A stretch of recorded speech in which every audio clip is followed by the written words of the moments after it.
This is the story of Esther, the young Jewish woman whose courage, faith, and strategy saved her people. It is an unforgettable tale of bravery in the face of adversity. So let's go back in time to ancient Persia and uncover the powerful journey of Queen Esther. The story begins in the vast Persian Empire under King Xerxes' reign. King Xerxes, a bold and indulgent leader, held a grand banquet that lasted for an entire week. During the festivities, he summoned Queen Vashti to display her beauty before his guests. But Vashti, valuing her dignity, refused the king's command. Furious, Xerxes deposed her and resolved to find a new queen, opening the door for Esther. Now, Esther was an orphaned Jewish girl, raised by her cousin Mordecai. Mordecai was a thoughtful man, known for his wisdom and his unwavering faith in God. Recognizing Esther's beauty and strength, Mordecai urged her to enter the royal palace when the search for a new queen began. But he also instructed her to keep her Jewish identity a secret for her safety. Esther reluctantly joined countless other women in the palace. For an entire year, she underwent elaborate preparations, 12 months of beauty treatments before being presented to King Xerxes. Yet it wasn't just her appearance that set her apart. Esther's grace, humility, and inner strength captivated everyone she met, including the king. Her gentle wisdom won the heart of Xerxes, and she was crowned queen. Meanwhile, Mordecai came across a sinister plot. Two of the king's officials were conspiring to assassinate King Xerxes. Risking his life, Mordecai reported the plot through Esther, and the culprits were exposed and executed. Though Mordecai's loyalty was recorded in the annals of the king, no honor was bestowed upon him yet. Enter Haman, the antagonist in our tale. Haman was a high-ranking noble in the empire, but his power-hungry nature and arrogance knew no bounds. Haman despised Mordecai because Mordecai would not bow down to him, a reminder of his deep faith, bowing only before God. Insulted, Haman didn't just plan revenge on Mordecai, he devised a plan to annihilate all Jews in the Persian Empire.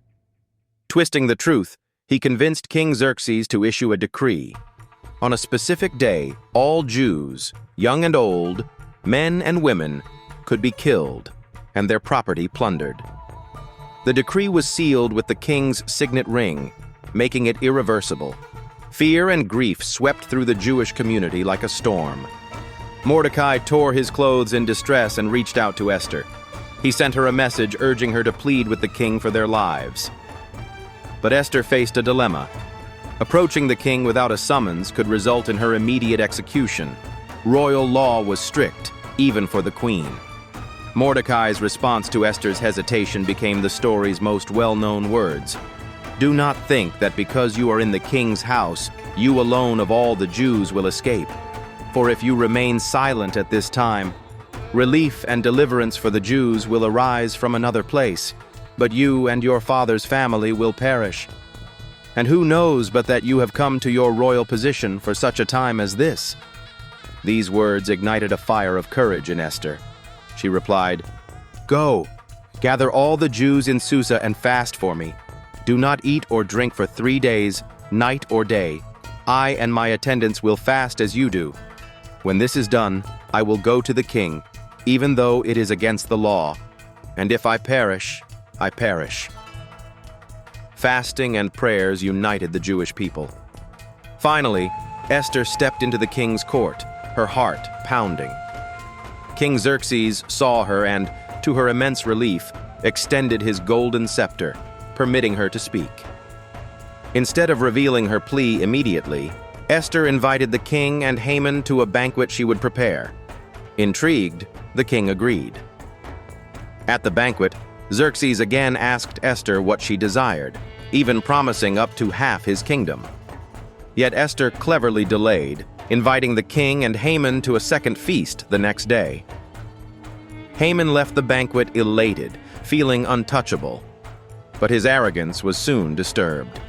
He noticed Mordecai sitting at the city gates, still refusing to bow. Furious, he erected a gallows to hang Mordecai, a chilling foreshadowing of his sinister plans. That night, something extraordinary happened. King Xerxes couldn't sleep. Seeking distraction, he ordered the chronicles of his reign to be read aloud. As the chronicles were read, the story of Mordecai foiling the assassination plot came to light. Realizing Mordecai had never been rewarded, Xerxes decided to honor him. Ironically, the task of leading Mordecai's honor parade fell upon Haman, Mordecai's greatest enemy. It was the ultimate humiliation. The next day, during Esther's second banquet, the stage was set for the moment of truth. King Xerxes once again asked Esther for her request. This time, with calm but searing bravery, she revealed her plea. "Grant me my life. This is my petition. And spare my people. This is my request." She exposed Haman's evil plan to destroy her and her people. King Xerxes was enraged, storming out in fury. When he returned, he found Haman begging Esther for mercy, but his pleas sealed his doom. That very day, Haman was executed on the gallows he had built for Mordecai. A new decree was issued. Though the first decree couldn't be revoked, the Jews were granted the right to defend themselves against any attack. When the appointed day came, the Jewish people stood firm, protected by the king's favor. The day became one of great victory and joy for the Jewish community. The story of Esther is more than just an epic tale. It's a study of courage, divine timing, and faith in action. Esther didn't acquire courage overnight. It grew within her as she surrendered her fears and relied on God's purpose for her life. In our own lives, we might not be queens or kings, but moments will come when we must choose to stand for something greater than ourselves. The story of Esther beckons us to ask, what is our such a time as this moment? How can faith and courage allow us to impact our world, just as this brave queen did so many centuries ago? Esther's story inspires us to trust that even when we don't see the full picture, God's divine hand is always guiding us. After all, with courage and faith, even one voice can change history.